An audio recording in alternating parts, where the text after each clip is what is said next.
अयोध्या से ये जो नैतिक पार्टी है ये पहला तो काम करेगी कि मोदी जैसे पापी का विनाश करेगी। केवल 15 सालों में उन्होंने खाली जात की जाति जाति जात और मुखौटा किसका? सबका साथ सबका विकास। मुखौटा किसका? हिंदू राष्ट्र। मुखौटा किसका? अखंड भारत। मुखौटा किसका? ये राम मंदिर, भारतीय संस्कृति सब। और हो क्या रहा है? केवल राजनीति के लिए जातियों का समीकरण बनाना। तो सारे मुखौटे उनके अब उतर गए। खड़ा मोदी को किसने किया? मोदी को बनाया किसने? नमस्कार, आज नैतिक पार्टी का गठन हो रहा है। सवर्ण चले हैं न्याय मांगने, वो लोग आज न्याय मांग रहे हैं जिन्होंने पार्टी खड़ी किया। 90% वोटर हैं, सपोर्टर हैं, और आज इनको अपनी पार्टी बनाना पड़ रहा है। आखिर क्यों? देखिए, हमेशा जब अत्याचार होता है ना तभी तो कोई न कोई तैयार होता है उस अत्याचार को नाश करने के लिए और जो अत्याचारी है उनका विनाश करने के लिए। तो इसीलिए हम लोगों ने पार्टी को यहाँ अयोध्या से शुरू कर रहे हैं कि अयोध्या से ये जो नैतिक पार्टी है ये पहला तो काम करेगी कि मोदी जैसे पापी का विनाश करेगी। और ये हम लोग यहाँ इकट्ठे हुए हैं सब उनका विनाश करने के लिए, क्योंकि उनके पाप का घड़ा बढ़ गया है। केवल 15 सालों में उन्होंने खाली जात की जाति जाति जात और मुखौटा किसका? सबका साथ सबका विकास। मुखौटा किसका? हिंदू राष्ट्र। मुखौटा किसका? अखंड भारत। मुखौटा किसका? ये राम मंदिर, भारतीय संस्कृति सब। और हो क्या रहा है? केवल राजनीति के लिए जातियों का समीकरण बनाना। तो सारे मुखौटे उनके अब उतर गए। अब साबित हो गया कि मोदी घोर जातिवादी प्रधानमंत्री हैं। और उसका विकल्प क्या है? विकल्प एकमात्र विकल्प है कि मोदी को हटाया जाए। विकल्प जनता खड़ी कर लेगी। ये बताइए कि खड़ा मोदी को किसने किया? मोदी को बनाया किसने? मुखौटा था ना। मुखौटा में आप भी कपड़ा 20 साल तक आप तलाश नहीं पाए? 10 नहीं, एक मुखौटा रहता तो तलाश लेते। कितने मुखौटे थे? अभी मैंने बताया आपको। पहले मुखौटा राम मंदिर का, श्री राम का मुखौटा है। वो जैसे गया तो सबका साथ सबका विकास का मुखौटा आ गया। मुखौटा बदला। फिर आ गया हिंदू का, हिंदू राष्ट्र का मुखौटा। फिर वो आगे हम बढ़े, अब यूजीसी का मुखौटा आ गया। तो कितने मुखौटे हम लोग उसको समझ पाते? इतने बुद्धिमान तो भारत की जनता है नहीं। है कि ब्राह्मण जो है समाज की दिशा निर्धारित करता है। 2018 में आपको झटका लगा। SC/ST एक्ट सुप्रीम कोर्ट ने रद्द किया और यही मोदी ने हैं जिन्होंने फिर से SC/ST एक्ट को जो है संसद में पास किया। तब आप लोग कहाँ गए थे? ये सारे पापों ने हम लोगों ने गिनाया। यही मैं भी गिना रहा हूँ। फिर एक सही जैसे चार सही एक बार फिर आप हर मोदी। ये मैं फिर वही गिना रहा हूँ। मैं लोगों को ही बता रहा हूँ जो आपने सवाल पूछा कि भाई मोदी जी ने ST एक्ट को सबसे ज्यादा तो आरक्षण उन्होंने आगे हर राज्यों में 75% आरक्षण कर दिया। उसके बाद ST एक्ट तब भी ब्राह्मण कर रहे थे मोदी की जय हो। जब उन्होंने सबसे ज्यादा कानून सख्त कर दिया, चले गए ब्राह्मण चले गए, फिर आप कहेंगे मोदी की जय हो। तब भी जब जय हो। अब कह रहे हैं लोग कि अभी मोदी इसको वापस लेंगे। मैं यही कह रहा हूँ कि अब मोदी वापस नहीं लेगा, क्योंकि मोदी ने ये राजनीतिक फैसला है ना उसको।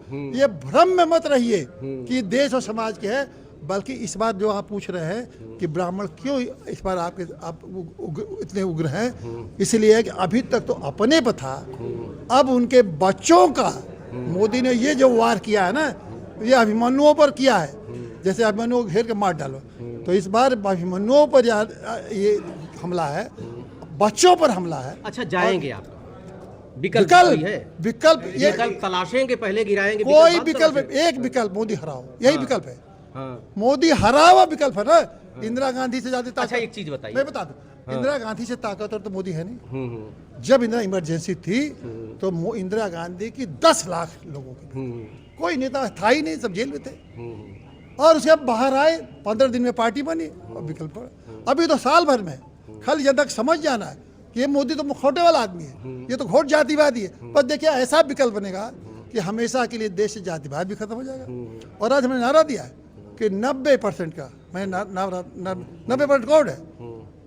ये सारी जातिवाद का फायदा सिर्फ 10 लोग उठा रहे हैं इस मोदी के साथ, और वही राजनीति कर रहे हैं, वही सत्ता पर बना रहना चाहते हैं, और वही ये इस देश को। तो 10% आप कर क्या पाएंगे? 10 ना, जवाब आदि 90 हम हैं। ये बात मैं आपको स्पष्ट करता चाहूँ कि हम 10 नहीं है, कहा तो वो 10 है। यही बात, यही तो, ये भी एक कितना बड़ा राजनीतिक भ्रम है।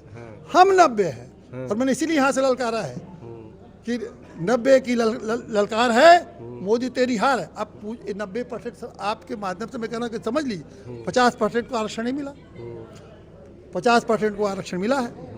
उस 50% में 27% पिछड़े हैं, 22% अनुसूचित जनजाति के हैं। उसका लाभ कौन ले रहा है? उस 27% में 4-5 जातियाँ, यादव, मौर्य और कुर्मी 4-5 जातियाँ ले रही हैं। उसी तरह अनुसूचित जातियों में लाभ कौन ले रहा है? चमार और जाटो 2 ही जाति ले रहे हैं, पासी बस। उस 50 में सिर्फ 10% लोग ले रहे हैं और उन्हीं के परिवार ले रहे हैं, वही लोग बार बार ले रहे हैं। वो 40% जातियों को तो लोगों को नाम नहीं मालूम है कि कौन है वो। आपको पता 79 जातियाँ हैं, पिछड़ी जातियाँ, 61 जातियाँ अनुसूचित जातियाँ, उनका कोई उसमें इतनी जातियाँ हैं कि कोई जानता ही नहीं। मतलब जो उपेक्षित हैं, जो उपेक्षित हैं, उनके सहारे आपने पार्टी बनाया है। तो नहीं 50% ये, हाँ 40 वो उपेक्षित, 72% तो इंडिया जाते हैं। नहीं, और भी समझिए। और उसके अलावा जो पीड़ित है SC ST एक्ट से, उनकी संख्या कितनी है? सारे मुसलमान पीड़ित हैं, सारे पिछड़े पीड़ित हैं, सारे अगड़े पीड़ित हैं, सारे दलित उसे दलित के छोटे सब पीड़ित है ना, तो वो लोग कहाँ जाएंगे? अच्छा एक चीज़ बताइए कि जितने नेता हैं, सवर्ण नेता आपके सारी पार्टियों के, बीजेपी के हों, सपा हों, बसपा हों, कांग्रेस हो, सबने चुप्पी साध ली सारी। लेकिन बीएसपी की एक दलित विचारधारा की महिला जो बहन मायावती ने वो UGSC एक्ट पर बोली। अभी जो कौन पंडित है, घूसखोर पंडित पर बोली। क्या आप उनके बारे में आपकी क्या? हम खाली नेताओं से कह दे रहे हैं, सभी पार्टी के, सपा, बसपा, कांग्रेस, भाजपा, 3 चीज मान जाओ भाई। आरक्षण खत्म करो, जाति आरक्षण, तुम ST ST खत्म कर दो, तुम UGC कह दो कि तब ऐसा कानून ले रहे, यह तीनों खत्म कर दे। मायावती से जिस दिन कहलवा दीजिए कि यह आरक्षण खत्म, ST ST खत्म, UGC खत्म, आप उनको नेता हम लोग सब लोग मान लेंगे, चल के उन्हें पढ़ना पड़ जाएगा। आरक्षण किसी से करवा दीजिए, सपा से करवा दीजिए, अखिलेश से करवा दीजिए, मोदी जी से करवा दीजिए, कांग्रेस से करवा दीजिए। हमारे अलावा डंके के चोट पर मैं भारत के सभी लोगों से कितना कोई माई का लाल कह दे कि हम इस तीनों को खत्म करेंगे और फिर भी हम जनता के सामने जाएंगे और जनता में कहेंगे। ये लोग जनता में अपने घर में कहते हैं, आपके चैनल पे कहते हैं, हम तो जनता में जाके खुलेआम कह रहे हैं। और फिर भी हम राजनीतिक पार्टी में सरकार बनाने का दावा करते हैं कि 2027 में हमारी सरकार बनेगी, फिर भी दावा कर रहे हैं सब खत्म करने के बाद, क्योंकि हम उसका विकल्प भी दे रहे हैं। नैतिक पार्टी का आज गठन हुआ है। देखना है कि 2027 और 29 में फिर हर हर मोदी, घर हर मोदी का नारा लगेगा। ये लोग भूल जाते हैं कि अपने किए हुए वादे पर खरे उतरते हैं। वो खरे उतरते हैं कि ये खरे उतरते हैं कि कोई खरा नहीं उतरता है। देखते रहिए अयोध्या दर्पण। ढेर सारी शुभकामनाएं। धन्यवाद।